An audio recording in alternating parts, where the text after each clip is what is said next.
Berbahagialah engkau Simon bin Yunus, sebab bukan manusia yang menyatakan itu kepadamu, melainkan Bapa-Ku yang di surga.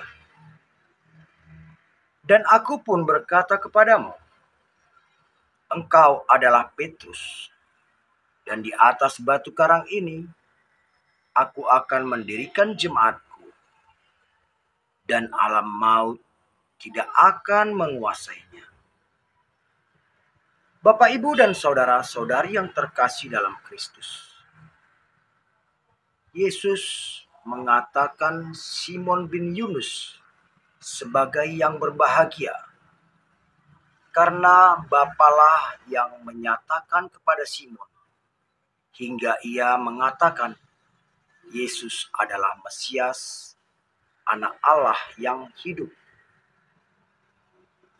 Dari perkataan Yesus ini dapat kita pahami bahwa Allah menginspirasi, menerangi, dan mengilhami hati dan pikiran Simon untuk mengatakan suatu kebenaran. Setelah itu Yesus berkata, engkau adalah Petrus, dan di atas batu karang ini aku akan mendirikan jemaatku, dan alam maut tidak akan menguasainya. Bapak, Ibu, dan saudara-saudari yang terkasih, kita mengimani Yesus adalah Allah. Dengan iman ini, kita percaya perkataan Yesus yang mengatakan, dan alam maut tidak akan menguasainya, adalah suatu kepastian sampai akhir zaman.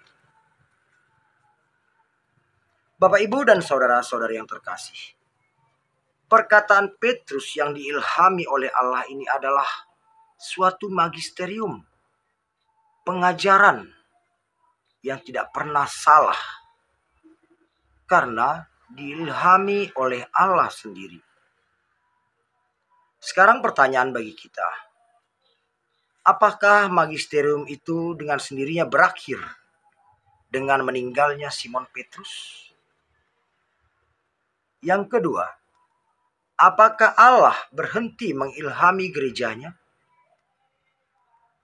Yang ketiga, apakah dengan wafatnya semua murid-murid Yesus, perkataan Yesus, di atas batu karang ini aku akan mendirikan jemaatku, dan alam maut tidak akan menguasainya, juga ikut berakhir?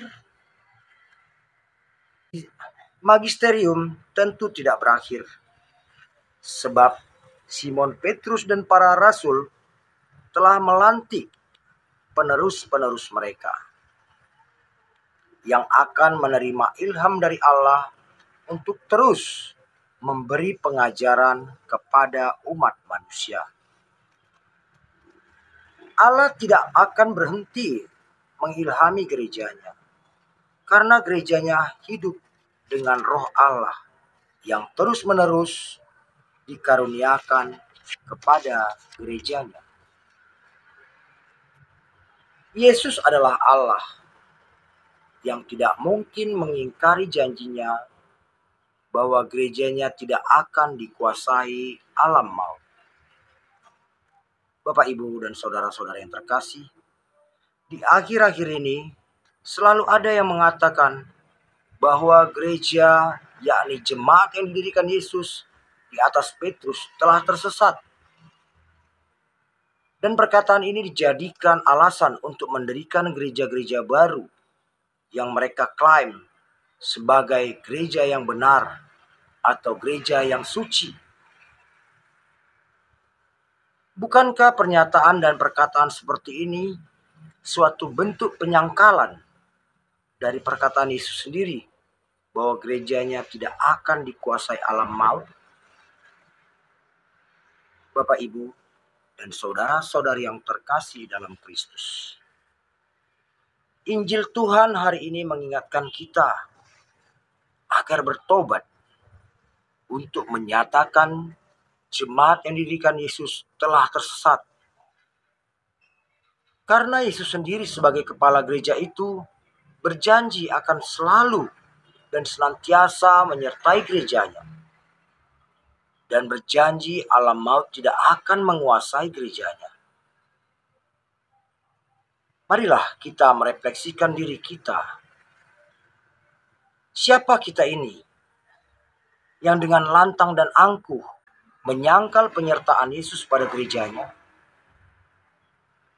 Siapakah kita ini yang dengan angkuhnya ingin mendirikan gereja tandingan dari gereja yang didirikan oleh Yesus sendiri?